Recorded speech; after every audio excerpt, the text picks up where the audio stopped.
I always believed a neighborhood should feel like a quiet promise. Freshly cut lawns, kids riding bikes, neighbors waving from across the street. That's why I chose Willow Creek. It was peaceful, predictable, and beautifully ordinary. No one knew who I really was or what I had. To them, I was just Ethan Martin, the quiet guy who worked from home, drove an old truck, and minded his own business. And I liked it that way. I didn't move here to be noticed. I moved here to be left alone. But peace has a strange way of cracking, often without warning. I still remember the morning it started. A thin envelope sat in my mailbox with the bold letters, "Yo Notice, Immediate Action Required." I didn't think much of it. Maybe a landscaping reminder or a holiday schedule. I opened it casually, leaning against my porch railing, and there it was. As of next month, monthly HOA dues will increase from $150 to $500. Failure to comply may result in legal action or lien against your property. No explanation. No vote. No warning. I read it twice, then a third time. It didn't make sense. That kind of jump wasn't an adjustment, it was an ambush. At the bottom, there was a neat, proud signature. Gerald Thompson, HOA President, Gerald.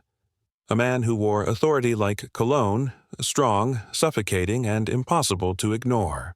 I had seen him before, strutting around the neighborhood with his clipboard, sunglasses, and permanent frown.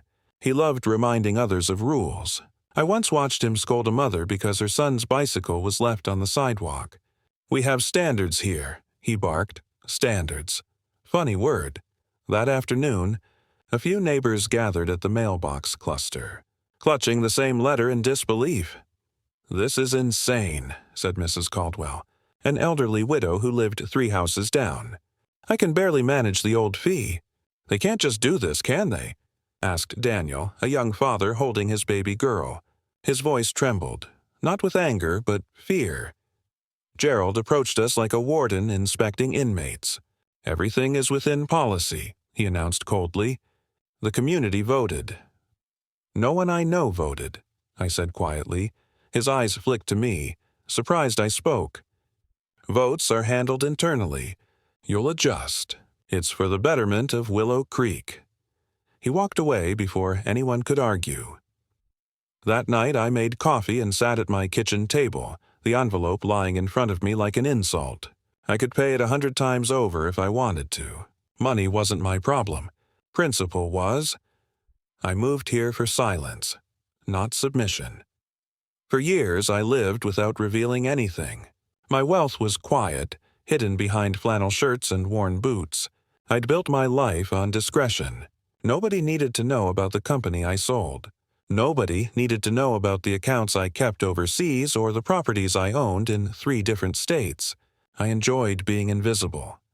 But something about that letter lit a fuse. Not for me, but for the people who couldn't fight back. People like Mrs. Caldwell, Daniel, or the young couple at the corner house who had just welcomed twins. They couldn't afford $500 a month. Gerald knew that. Maybe that's why he did it. Power tastes different when others have to swallow it. Over the next week, the neighborhood changed. Conversations stopped. Smiles disappeared. People passed each other with quiet dread. And Gerald, he patrolled more, clipboard in hand, issuing warnings for trash cans left out, fences that needed repainting, mailboxes that didn't meet visual harmony. One evening, I saw him photographing Daniel's home. "Problem?" I asked, approaching. "His lawn is overgrown by HOA standards, over 3 inches. He didn't look at me. "Penalties will apply. You could just talk to him. Ask if he needs help." "We're not here to help, Mr. Martin. We're here to maintain order." Order. Another funny word. That night I walked through my quiet house, room by room. Most rooms were barely touched. No pictures on the walls, no furniture beyond necessity. I had everything and nothing. Wealth but no roots. Silence but no community. For the first time, I felt something unusual. Attachment. Not to the house, but to the people around it. I sat at my desk and opened my laptop. I began searching through legal records, HOA bylaws, county filings. If Gerald wanted a war of paperwork, I intended to fight on his battlefield, and that's when I found it. Something unexpected. Buried deep in public court documents, dated just 3 months back. Foreclosure notice, 482 Willow Bend Drive. Owner, Gerald L. Thompson. Status, delinquent. Pending auction. I leaned back slowly. Gerald, the king of control, the enforcer of rules. The man raising fees so high others might lose their homes, was losing his own. A thin, quiet smile crossed my face, not of joy but purpose. The game had just changed. But little did I know, it was about to become far more personal, far more dangerous than I ever imagined. Power doesn't fall without a scream, and Gerald, he wasn't the kind to go quietly, because when someone built on control starts to lose it, they become unpredictable, and that was only the beginning. The morning after I discovered Gerald's foreclosure notice, Willow Creek felt different to me. I wasn't just another homeowner now. I was holding a secret, one that could pull the crown right off Gerald's head. But secrets are powerful things. Mishandled, they can destroy everything in their path, including the one who wields them. I told no one. Not yet. Over the next week, the tension in the neighborhood thickened like storm clouds gathering without thunder. Gerald continued his patrols with an almost frantic determination, handing out violation letters like leaflets of war. A forgotten trash bin? Warning. A wreath on a front door out of season? Fine. Someone had left a pumpkin display 3 days past Halloween and found a $200 penalty taped to their mailbox. I watched, silent, waiting. One evening, I saw Mrs. Caldwell sitting alone on her porch, staring at the fee notice crumpled in her lap. Her hands trembled slightly. I walked over. "Evening, Mrs. Caldwell," I said softly. She looked up, forcing a smile. "Oh, hello, Ethan. Just trying to figure out how to stretch a pension that won't stretch. You thought about talking to the HOA?" I asked. Her laugh was small and sad. "Talk to them? Gerald already told me. Rules don't care about feelings." I felt something tighten in my chest, the kind of anger that doesn't roar, but burns slow and steady. That night, I sat in the dark, lights off, listening to the hum of my old refrigerator. I wasn't angry because I couldn't afford the fee. I was angry because they couldn't. Because Gerald had turned community into control, protection into profit, leadership into tyranny, and then news began to slip, rumors first. A whisper that Gerald was late on taxes. Someone claimed they saw a bank notice on his door. A few neighbors speculated he was planning improvements and using the fee hike for beautification projects. But I had the truth, and the truth was a wrecking ball. Still, truth alone wasn't enough. I needed timing. I needed patience. I needed him to tighten his grip so hard that when it snapped, the whole neighborhood would hear it. It wasn't long before things escalated. 3 days later, I heard shouting from across the street. Daniel, usually calm, soft-spoken Daniel, was arguing with Gerald in his driveway. "My daughter was sick," Daniel was saying. "I didn't mow the lawn this week because she had a fever." I wasn't ignoring anything. "Excuses don't void regulations," Gerald snapped, clipboard in hand. "This is your second infraction. 3. And we proceed to legal notice of non-compliance." "She's just a baby," Daniel whispered, voice breaking. "And this," Gerald said sharply, "is a community of standards." I stepped closer. "Enough," Gerald turned, irritated. "This doesn't concern you, Mr. Martin." "It concerns all of us," I said, quietly but firmly. "You're using rules to punish, not protect." He stepped toward me. "If you don't like the standards, Mr. Martin, you're free to leave." I met his eyes, calm, unflinching. Maybe I'm not the one who'll be leaving. Something flickered in his expression. A crack, barely visible but real. He didn't know what I knew, but he sensed something.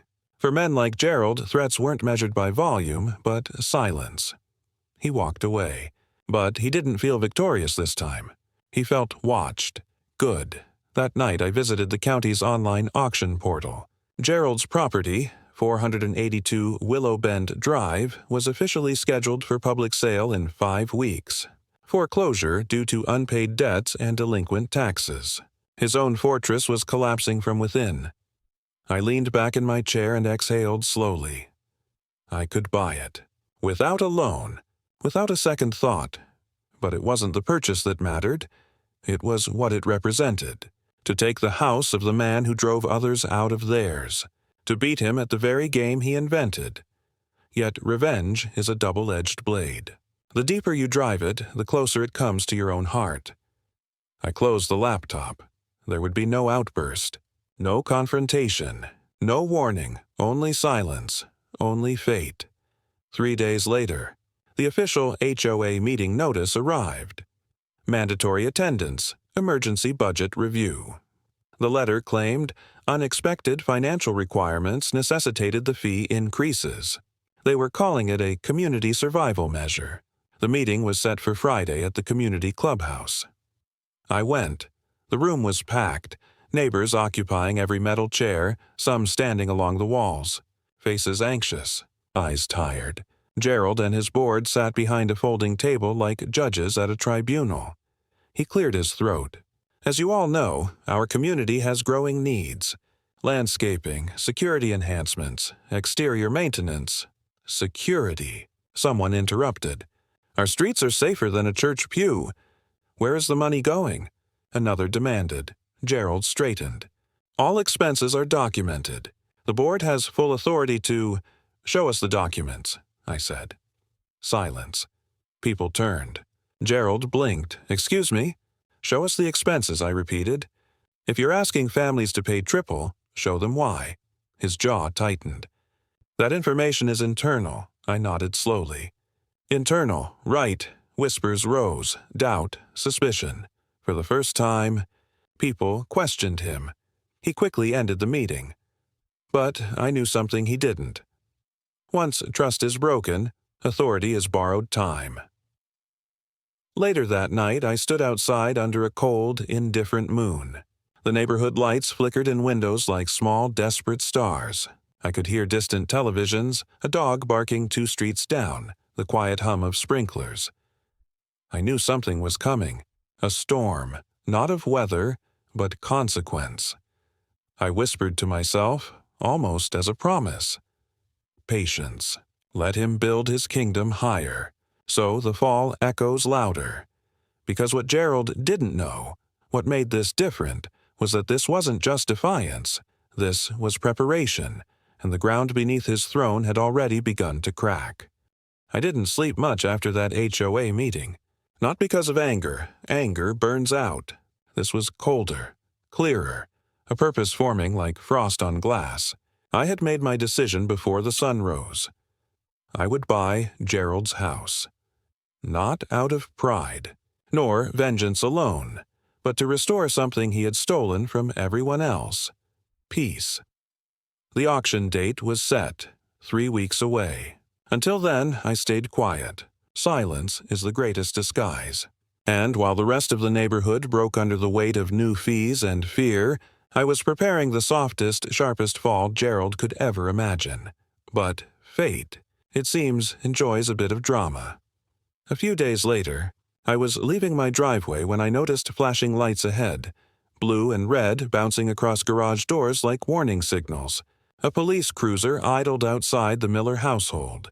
Mrs. Miller, a single mother of 2, stood on her porch, arms crossed protectively. Gerald's SUV was parked there too. He stood with 2 officers pointing at violations taped to her door. I rolled down my window and approached. "What's going on?" I asked. Mrs. Miller shot me a desperate look. "They're saying my porch furniture is unapproved and my trash cans were left out. He wants to fine me $800. For furniture?" I echoed. Gerald turned, eyes blazing with his favorite blend of authority and disdain. "Mr. Martin, this does not concern you. Property violations fall under HOA jurisdiction. Law enforcement is present only in support." One officer, clearly uncomfortable, shifted. "We're just here to prevent escalation. Escalation." I frowned. "She has 2 lawn chairs and a flower pot." "It disrupts neighborhood uniformity. Gerald snapped. Standards, I stepped forward, my voice low. Stop hiding behind that word, he bristled. You're close to a warning yourself, I stared at him calmly. Give it, silence. The officers exchanged glances. Mrs. Miller whispered, Please, Ethan, don't. He'll come after you next. I simply nodded. Let him, Gerald scowled at me, then at her. You have 7 days to comply, or further action will be taken. He turned and walked to his SUV without another word. The officers followed slowly, unsure. As the lights disappeared, the neighborhood felt smaller, tighter, like a trapped breath ready to break. Thank you, Mrs. Miller said quietly. I shook my head. Not yet. That night I opened the foreclosure file again, scanning every detail. Gerald owed nearly $78,000. Multiple missed payments. Delinquent taxes. He had been bleeding, silently, while tightening the belt around others. I almost pitied him. Almost. The day of the auction arrived like a secret. It was held online, quiet, bureaucratic.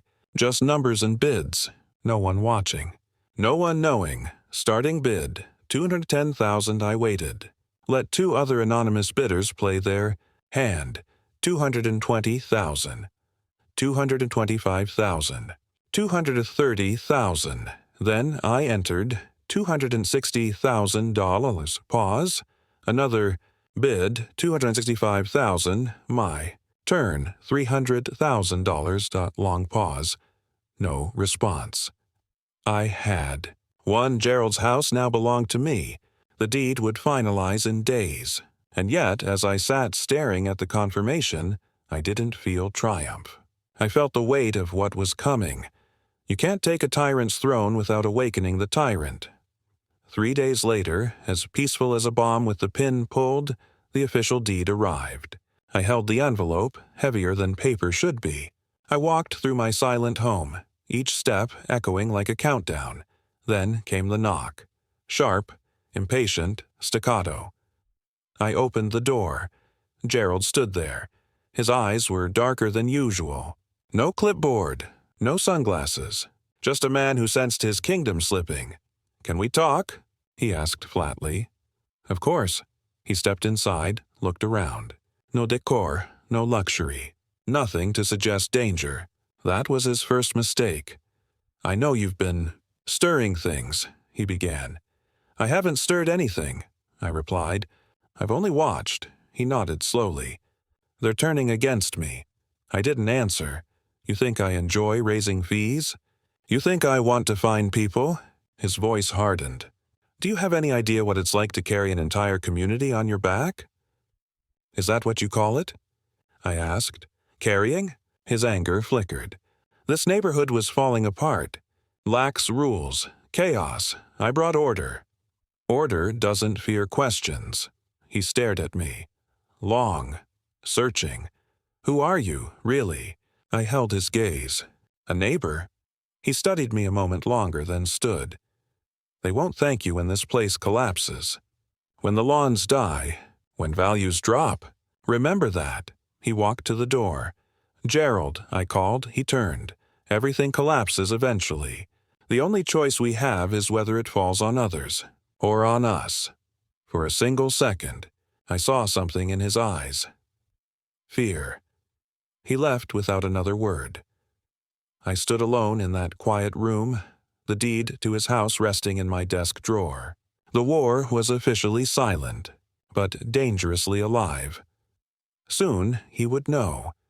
Soon the neighborhood would see that the man who dictated their roofs and lawns and doors no longer had a roof of his own, but fate wasn't done with him yet, because his greatest humiliation was not losing his house. It was learning who would own it next. The air shifted after that meeting with Gerald. He didn't know yet, but I could feel it. Some animal instinct in him had awakened. He didn't know what was coming, but he could sense someone was out there, waiting. And men like Gerald, they don't fear enemies. They fear the unseen. The deed to his house was finalized within a week. Legally, quietly, irrevocably, 482 Willow Bend Drive belonged to me. the very house from which he dictated others' lives. Still, I made no move. No sign, no taunt. I waited like a fisherman who knew the line was already hooked. And then came the escalation. It began with a pounding at my door, 3 heavy thuds that rattled the frame. Early morning, too early for politeness. I opened the door. 2 sheriff's deputies stood there, flanking Gerald like guards beside a crumbling king.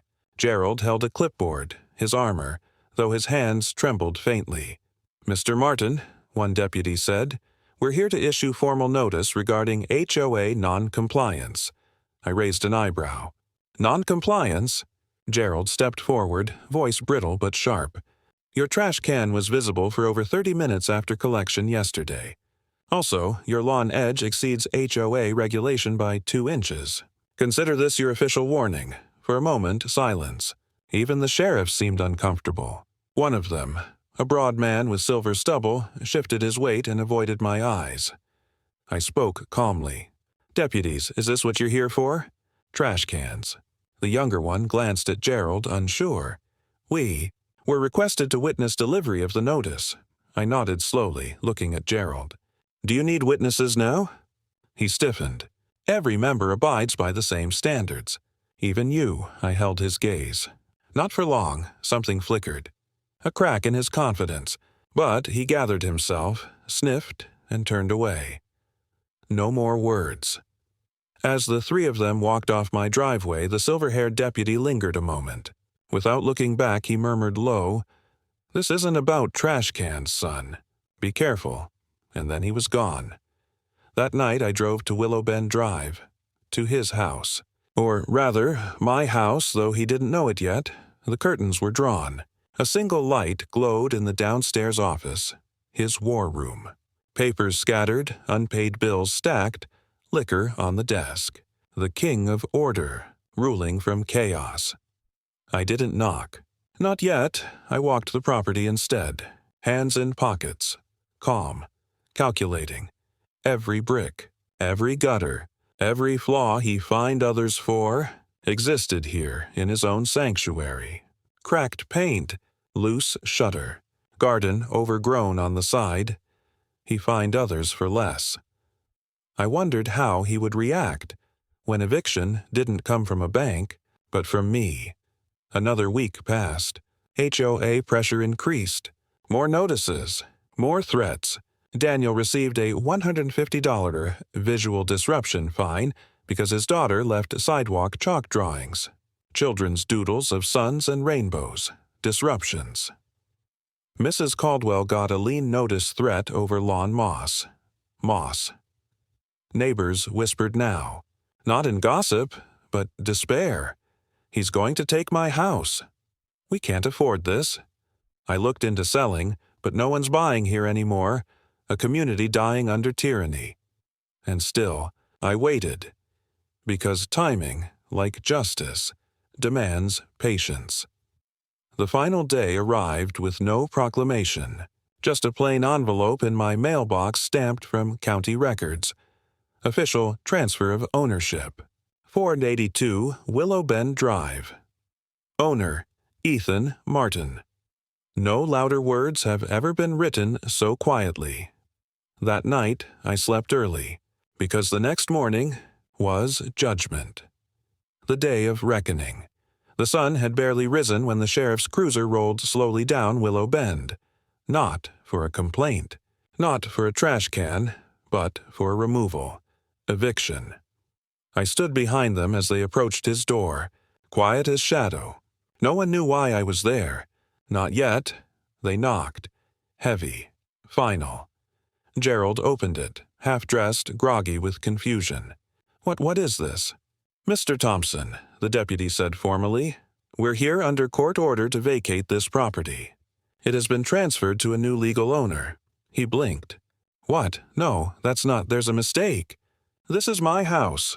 The deputies remained still. "You've been given notice." He shook his head frantically. "Notice? I live here. I run this neighborhood." The silver-haired deputy looked at him evenly. "Not anymore." Gerald's eyes flashed rage, then panic. "Who bought it? Who did this?" I stepped forward. I did. He froze, turned, looked at me like he was staring at a ghost he had buried himself. "You," he whispered. I nodded. "I told you." "Not for long." His face twisted with disbelief. You can't. This is illegal." "It's paperwork," I said calmly. "The very thing you used against everyone else. The deed is filed. The house is mine." He stepped toward me suddenly. "You planned this. You planned this from the start." "No," I said quietly. "You planned this. When you built a kingdom on fear. When you forgot that rules without mercy are cages. Do you think this makes you a hero?" His eyes burned. "You think they'll thank you when everything falls apart?" "No," I said. "I don't want thanks." I looked around. Neighbors had gathered. Doors opened. Curtains lifted. The tyrant at the gallows. "I just want peace." He didn't go quietly. He cursed, raged, accused everyone, promised vengeance, lawsuits, collapse. But eventually he packed. The sheriff watched. The board members hid. And the neighborhood exhaled. I didn't smile. I didn't gloat. Because this was not victory. This was something heavier. As he passed me for the last time, suitcase in hand, eyes burning with a fire now turned inward, he muttered, "This won't change anything. People need control." I shook my head. "No, they need respect." He left, and the street was silent, not with fear, with possibility. But something still lingered, something unfinished, because removing a tyrant doesn't heal the wounds he leaves behind. That would require something far harder. Leadership. The morning after Gerald was evicted, Willow Creek felt hollow, not relieved, not joyful, just stunned, like a battlefield after smoke clears and everyone is left staring at what remains. His SUV was gone, his windows dark, his kingdom dismantled. But what he left behind wasn't just an empty house. He left fear. Years of intimidation don't vanish with a sheriff's knock. People still checked their mailboxes nervously, still whispered at fences. The wounds were deep. And now there was something even more dangerous than tyranny. A vacuum. Because every community, no matter how broken, needs something to believe in. And that's when they turned to me. It happened 2 days after the eviction. I was on my porch, quietly repairing a loose step, when Daniel walked up, hat in hand. He looked different, lighter but uncertain. "Hey, Ethan," he said. "Can we talk?" I nodded. "We had a meeting," he continued. "A few of us, at the clubhouse. OA board, well, bailed. Nobody wants the responsibility. Most don't want anything to do with it at all." I stayed silent, listening. He took a breath. "We need someone. Not just to fill a seat. To fix what's broken." I shook my head gently. "Daniel, I didn't do this to take power." "I know," he said. "That's exactly why we're asking." Behind him, I saw others gathering. Mrs. Caldwell, the Millers, the young couple with twins. One by one, they stepped forward, hesitant but hopeful. Mrs. Caldwell spoke softly. For the first time, someone stood up. Not for themselves. For all of us. I looked at them. These people I had silently chosen to fight for. I thought about all the years I spent hiding behind quiet wealth, behind solitude, believing I needed no one. But maybe I was wrong. "All right," I said at last. "I'll help. Not as a ruler, as a neighbor." The first meeting felt nothing like Gerald's. No podium. No clipboard. No threats. We met in a circle. People were hesitant to speak at first, like prisoners unsure if the gates were truly open. Then one voice broke through. "I kept my Christmas lights down for 3 years," someone admitted. "Not because I didn't want them. Because I was afraid of a fine." A woman added, trembling, "My daughter stopped drawing with chalk. She said it made the street sad. Sad.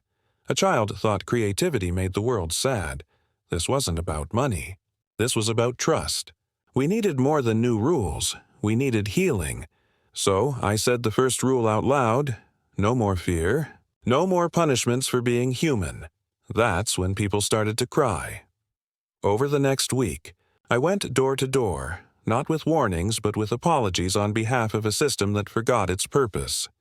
We tore up unjust fines, erased petty violations, restored payment plans for the elderly and struggling, reopened community access to financial records, transparency, not authority. And slowly, the neighborhood began to breathe. Children returned to sidewalks with chalk. Someone put a gnome in their garden, a direct rebellion and a beautiful one. Mrs. Caldwell replanted her lilies, a place once paralyzed by silence, started to laugh again. Then came the day I returned to 482 Willow Bend Drive. My house. His house. The symbol of everything that had happened. I hadn't stepped inside since the eviction. I unlocked the door, half expecting to feel triumph. But what I felt instead was sorrow. The rooms were empty, walls bare, but echoes remained. Paper scars where pictures once hung, impressions in carpet where furniture had stood. This was the house of a man who controlled everyone, but never saved himself. I walked into his office. The desk still had faint indentations where his fists must have hit. A cracked glass where a whiskey tumbler once shattered. Among the abandoned papers, one folder remained, unopened, sealed. I hesitated, then picked it up. It was labeled, Final Proposal, Community Renewal Plan. I frowned. Inside were sketches, ideas, for a park, a playground, a community garden, notes in his handwriting. They won't understand now, but one day they'll thank me. Must be firm, must be strong. I stood there, frozen. Gerald hadn't begun as a tyrant. He had begun as a builder. Somewhere along the way, vision had turned into vanity, purpose into pride. He wanted control because he believed only control could create order. But he forgot the most important rule of leadership. You can't save a community you don't listen to. I closed the folder gently, and in that moment, I made a decision. I wouldn't erase Gerald. I would finish what he couldn't. But kinder. That evening, I stood once again at the community meeting. I placed the folder on the table. This was his plan, I said. Not the fines, not the fear. This. Silence. Let's build it. Not out of control, out of unity. Heads nodded slowly. Forgiveness doesn't excuse pain, but sometimes it completes justice. The neighborhood didn't cheer. It didn't erupt. It simply began again. Light returning after a long winter. But there was one more chapter left. One more conversation. Because a story like this can't end with silence. It must end with truth. The first flowers of spring had begun to bloom when I saw him again. Not in person, not in voice, but in presence. It was early morning, sunlight stretching lazy over the quiet streets of Willow Creek. I was finishing my walk when I noticed a car parked at the end of the cul-de-sac. Black, idle, engine off. A man sat inside, still as a memory. I knew it was him. Gerald. He didn't step out, didn't roll down the window. He only watched, not with anger, not with triumph, with disbelief. Children rode bikes down sidewalks now, laughing freely where they once tiptoed in silence. The Millers painted their front door a rebellious blue. The gnomes, oh, the gnomes had multiplied, standing proudly as guardians of defiance. Mrs. Caldwell stood by her lilies, waving at a passerby. His empire was gone, but the community he had once dreamt of, perhaps long before, fear twisted him, had finally taken shape.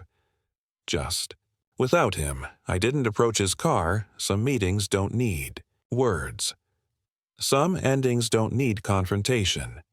Instead, I stood quietly by the mailbox, hands in my pockets, and somehow, across the distance of the years and choices between us, he knew I saw him. He glanced at me once, a lingering look, not of hatred, but of a man asking a single, unspoken question. Was it supposed to be this way? I didn't nod. I didn't wave. I simply held his gaze with the answer I hoped he would understand. You could have led us here. but you chose to rule, not guide." A moment later, he looked away. The engine rumbled to life. The car rolled forward, slow, like he wasn't sure if he should drive on or turn back. But he never stopped. He never looked again. Gerald left Willow Creek with no crown, no followers, no throne. Only truth. Weeks passed. Repairs to the park began. Volunteers from every street, tools in hand, sweat on their brow. The playground he once sketched in secret was being built, plank by plank, not as a monument to control, but to community. One afternoon, as we raised the final beam of the gazebo, Daniel approached, wiping sawdust from his face. "You think he'll ever come back?" he asked. I paused. "No," I said gently. "But I hope he finds somewhere he doesn't need to be feared." Daniel nodded. There was no victory in his eyes, only peace. Months later, I found an envelope at the doorstep of 482 Willow Bend. No return address. Inside, no letter, no apology, only an old photograph, a picture of Willow Creek in its early days. Bright houses, fresh lawns, neighbors smiling at an unfinished park on the back, 4 handwritten words. It was never meant. Nothing more. But I understood. It wasn't an excuse. It was a release.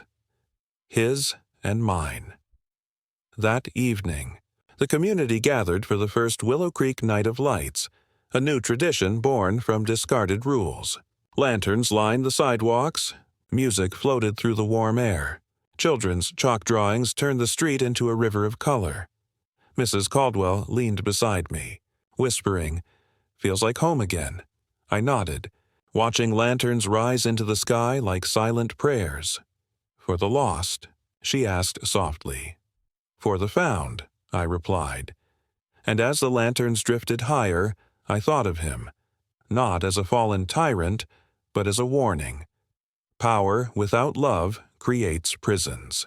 Love without power creates hope. In the end, I never became a leader. I became something better, a neighbor, and Willow Creek, once ruled by fear, finally belonged to the people who called it home.